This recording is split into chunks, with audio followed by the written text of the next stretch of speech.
दर्शकवृन्द, युक्रेनका राष्ट्रपति Vladimir जेलेन्स्कीले युक्रेनलाई no fly John बनाउन अमेरिकी काङ्ग्रेससँग फेरि आग्रह गरेका छन्। उनले भिडियो लिङ्क मार्फत करिब 300 जना काङ्ग्रेस सांसदलाई सम्बोधन गरेका हुन्। यो सँगै जेलेन्स्कीले रुसबाट तेल खरिदमा प्रतिबन्ध लगाउन माग गर्दै रुसी सेनासँग प्रतिस्पर्धा गर्न रुसले बनाएका लडाकु विमान प्रदान गर्न आग्रह गरे।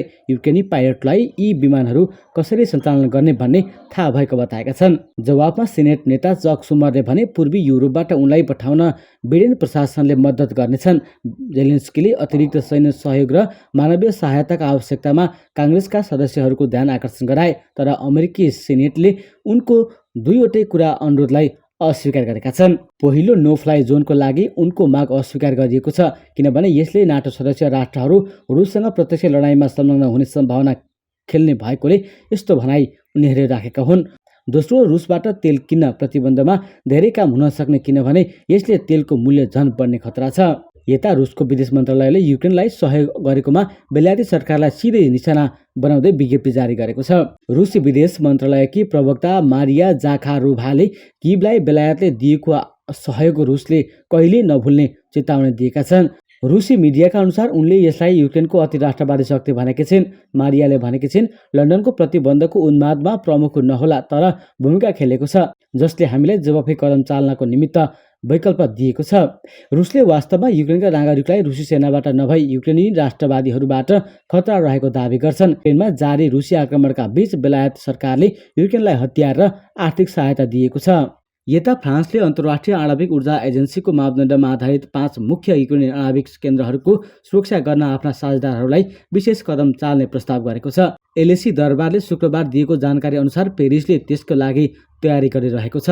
युक्रेनमा 4 सक्रिय आणविक ऊर्जा प्लान्टहरू जपोरिजीमा, खमेलनित्स्की, रिभे र दक्षिण युक्रेनमा छन्। चोर्नोबिलमा रहेको 5औं प्लान्ट हाल सिल गरिएको छ। फ्रान्सेली राष्ट्रपति इमानुएल म्याक्रोनले अन्तर्राष्ट्रिय आणविक ऊर्जा एजेन्सीका निर्देशकसँग भेट गरेको उल्लेख गर्दै एलएसी दरबारद्वारा जारी विज्ञप्तिमा भनिएको छ, केही घण्टामा फ्रान्सले प्राविधिक मापदण्डमा आधारित युक्रेनको 5 मुख्य आणविक वस्तुहरूको सुरक्षा प्रदान गर्न आफ्ना मुख्य साझेदारहरूलाई ठोस उपायहरू प्रस्ताव गर्नेछ।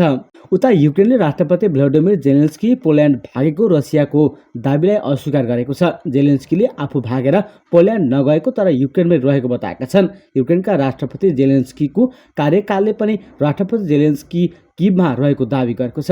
उनले भनेका छन्, युक्रेन बाहेक कतै गएका छैनौँ। यसअघि रुसले जेलेन्स्की युक्रेन छोडेर पोल्यान्ड गएको दावी गरेको थियो। जेलेन्स्कीले आफू भागेर पोल्यान्ड नगएको भन्दै नयाँ भिडियो सार्वजनिक गरेका छन्। यस क्रममा उनले युरोपेली देशहरूमा युक्रेनको समर्थनमा आउन अपिल गरेका छन्। युक्रेनको संसदले राष्ट्रपति जेलेन्स्की नभागेको उनी राजधानी किभमा रहेको पुष्टि गरेको हो। युक्रेनले बारम्बार रुसले जेलेन्स्कीलाई मार्ने प्रयास गरिरहेको दावी गर्दै आएको छ। युक्रेनको राष्ट्रपति निवास नजिक रकेटको टुक्रा पनि भेटिएको थियो। उक्त घटनाप्रति जिस्काउँदै जेलेन्स्कीले लक्ष्य छुटेको बताएका छन्। यस्तै युक्रेनमा जारी युद्धका क्रममा एकजना बेलायती पत्रकार घाइते भएका छन्। राजधानी किभमा निरन्तर आक्रमणमा उनी घाइते भएका हुन्। उनको पिठ्यूमा एक गोली लागेको जनाइएको छ। उनको साथमा रहेका क्यामेरा पर्सन रिची मोक्सरलाई लागेको 2वटा गोली सुरक्षा कवचले बचाएको बीबीसीले उल्लेख गरेको छ। गाडीमा रहेका बेला कसैले धडाप थापेको र आक्रमणमा परेको जनाइएको छ। उनीहरू चढेको कारमा आक्रमण भएपछि उनीहरू नजिकै रहेको औद्योगिक भवनमा लुक्न गएको र केही समयपछि उनीहरूलाई युक्रेनी प्रहरीले उद्धार गरेको समाचार छ। हाल उनी बेलायत फर्किसकेका छन्।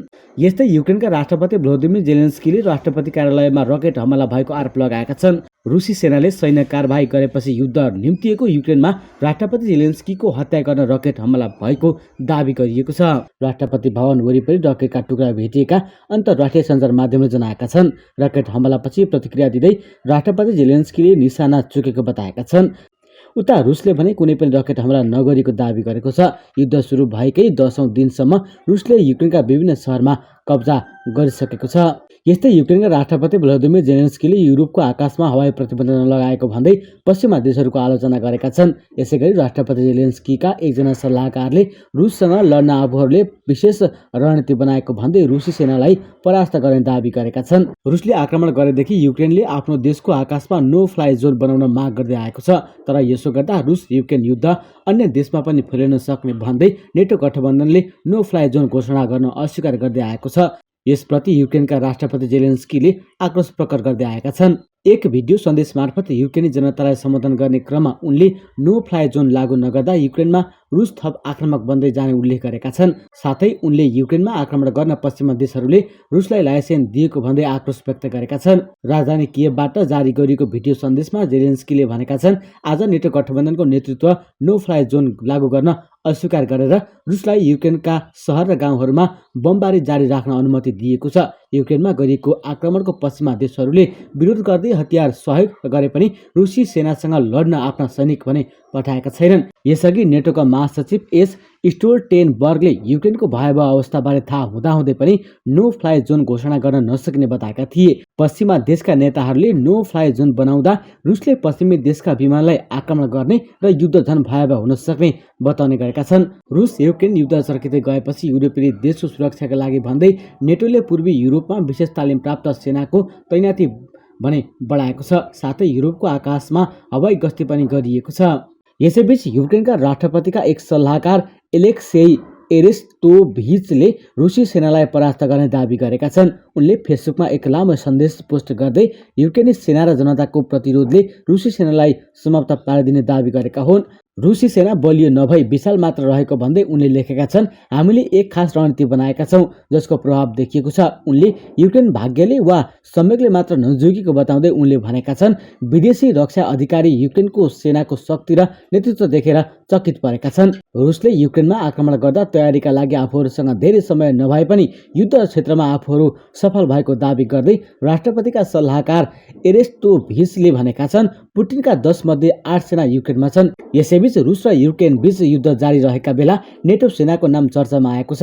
अमेरिका नेतृत्वको सैन्य गठबन्धन नेटोमा युक्रेन आबद्ध हुन खोज्दा आक्रोशित रुसले आक्रमण गरेको पृष्ठभूमिमा रुसलाई ठेगान लगाउन नेटो सेना युक्रेनभित्र घुसिरहेको दावी गरिएको छ। रुसको गुप्तचर निकायले नेटो सेनाका आत्मकर्मीहरू युक्रेनमा प्रवेश गरेर रुस विरुद्ध रणनीति बनाइरहेका दावी गरिएको छ। युक्रेनका राष्ट्रपति भ्लोदिमिर जेलेन्स्कीले युद्धमा सहयोग गर्न अमेरिका, नेटो लगायत अन्तर्राष्ट्रिय निकायलाई आह्वान गर्दै आएका छन्। युक्रेन नेटो गठबन्धनमा आबद्ध भएमा आफू अप्ठ्यारोमा पर्ने डरले रुसले युद्ध सुरु गरेको हो। रुसले लगातार आक्रमण गरिराख्दा समेत युक्रेन डटेर प्रतिरक्षा गरिरहेको छ। यसैबीच युक्रेनका राष्ट्रपति भ्लोदिमिर जेलेन्स्कीको हत्या गर्न रुसले छुट्टै टोली परिचालन गरेको रिपोर्ट समेत सार्वजनिकमा आएका छन्। राष्ट्रपति जेलेन्स्कीलाई मार्न 3 पटक गरिएका प्रयास असफल भइरहेका र जेलेन्स्की कहाँ लुकेर बसेका छन् भन्ने रुसी सेनाले पत्ता लगाउन नसकेको रिपोर्टमा उल्लेख छ। उता युक्रेनी आकाशलाई विदेशी उडान निषेधित क्षेत्र लागू नगर्ने उत्तर एटलान्टिक सन्धि संगठन नेटोले बताएको छ। नेटोको महासचिवले शुक्रबार कियवमा रुसको बमबारी रोक्न सहयोग गर्न आह्वान गरेपछि गठबन्धनले युक्रेनमाथि उडान निषेधित क्षेत्र लागू नगर्ने बताएको हो। उडान निषेधित क्षेत्र कार्यान्वयन गरेमा नेटो सैनिक विमानलाई युक्रेनको आकाशमा पठाउनु र त्यसपछि रुसी विमानलाई झार्नुपर्ने स्टोल्टेनबर्गको नेटो विदेश मन्त्रीसँग बैठकमा बताएका छन्। यदि हामीले त्यो गर्यौं भने हामीले युरोपमा युद्धको अन्त्य गर्न सक्ने केही कुरा हुने छैन। यदि हामीले त्यसो गर्न सक्यौं भने हामीले युरोपमा युद्धको अन्त्य गर्न सक्ने केही हुने छैन। युरोपमा थुप्रै राष्ट्रहरू समावेश छन् र यसले गर्दा युरोपलाई पनि युद्धमा धकेल्ने छ र मानव दुःख कष्ट थप चर्किन सक्छ। त्यसैले हामीले यो अप्रिय निर्णय लिन सकेका छैनौं। युक्रेनको नेतृत्वले देशभरका सहरहरूमा अन्धाधुन्द बम विस्फोट रोक्न सहयोग गर्न अपिल गरे तापनि अमेरिकी नेतृत्वमा रहेको समूह नेटोले युक्रेनबारे आफ्नो अडान राखेको हो। स्टोल्टेनबर्गले भने रुसी सशस्त्र फौजले भारी हतियार ल्याएर देशभरि आक्रमण गरिरहँदा मृत्यु, पीडा र विनाशको कारण आउने दिनहरू अझ खराब हुने सम्भावना छ। युक्रेनी विदेश मन्त्री दिमित्रो कुलेबाले कियवको भिडियो लिङ्क मार्फत सहयोगी नेटो गठबन्धनलाई सम्बोधन गरेका थिए। सम्बोधनपछि गरेको ट्विटमा उनले नेटोलाई सङ्केत गर्दै भने, धेरै ढिला हुनुभन्दा पहिले अहिले नै निर्णय गर्नुहोस्। रुसी राष्ट्रपति व्लादिमिर पुटिनले युक्रेनलाई सिरियाको अवस्थामा परिणत गर्नबाट रोक्नुहोस्। हामी लड्न तयार छौँ, हामी लडिरहनेछौँ, तर अहिले हामीलाई ठोस, दृढ र छिटो मद्दत दिन हामी साझेदारहरूलाई आग्रह गर्न चाहन्छौँ। नेटो सदस्यहरूले गठबन्धनको घेरालाई बलियो बनाउन पूर्वी युरोपमा हजारौं फौजलाई पठाएको छ, तर सैनिक नै उतार्न अस्वीकार गरिरहेको छ। यही बीचमा रुससँग डटेर युद्ध गरिरहेका युक्रेनका राष्ट्रपति भ्लोदिमिर जेलेन्स्कीको हत्या गर्ने प्रयास 3 पटक असफल भएको छ। रुसले राष्ट्रपति जेलेन्स्की सहित युक्रेनका 24 उच्च अधिकारीको हत्या गर्न छुट्टै सैन्य टोली परिचालन गरेको टाइम्स अफ लन्डनले समाचार प्रकाशित गरेको छ। रुसी टोलीले 24 फेब्रुअरीदेखि हालसम्म जेलेन्स्कीलाई मार्न 3 पटक प्रयास गरे पनि असफल भएको छ। रुसी टोलीले जेलेन्स्की रहेको ठाउँ एकिङ गर्न नसक्दा असफल भएको युक्रेनका अधिकारीले बताएका छन्। जेलेन्स्की कहाँ लुकेका छन्, सबैतिर चासो छ, तर उनी गोप्य ठाउँबाट रुस विरुद्ध युद्ध रणनीति बनाइरहेको रिपोर्टमा उल्लेख छ।